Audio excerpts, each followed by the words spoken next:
Rice cards ఒక 41 మందికి లేవన్నారు, అవి కూడా ఇచ్చేయమంటాను.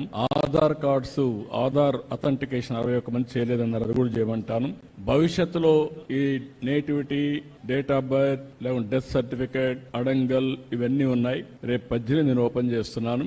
ఒక వాట్సాప్ గవర్నెన్స్ పెడుతున్నా. మీరు ఏ పని ఉన్నా మీరు ఒక లెటర్ పెట్టేస్తే మీకు కావాల్సిన సర్టిఫికేట్ ఆటోమేటిక్ గా మీకు వచ్చేట్టుగా యాక్సెస్ ఇచ్చేస్తాం. మీరు ఏ ఆఫీసుకు పోయే పని లేదు. టు స్టార్ట్ విత్ 150 సర్వీసులు ఇస్తాం.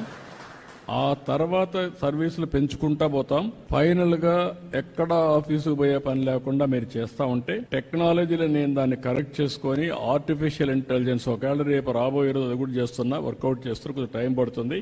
మీరు రాయలేకపోతే మాటల్లో చెప్పినా మీ మాటల్ని కరెక్ట్ చేసి ఆర్టిఫిషియల్ ఇంటెలిజెన్స్ ఏ సమస్య దాన్ని కూడా రికార్డ్ చేసి డిపార్ట్మెంట్ కి చెప్పి ఆ పని చేసి మళ్ళా మీకు వాయిస్ లో కావాలంటే వాయిస్, అదర్వైజ్ టెక్స్ట్ లో కావాలంటే టెక్స్ట్, లేకపోతే సర్టిఫికేట్ కావాలంటే సర్టిఫికేట్ ఇచ్చే పరిస్థితి వస్తుంది. అంటే కామన్ మ్యాన్ కూడా టెక్నాలజీ పర్ఫెక్ట్ గా ఉపయోగించుకోవడానికి శ్రీకారం చుడతాం. ఎక్కడ ఇబ్బంది లేకుండా మీకు సెల్ ఫోన్ ఒక ఆయుధంగా పనిచేస్తుంది, మీరు గుర్తుపెట్టుకోవాలి.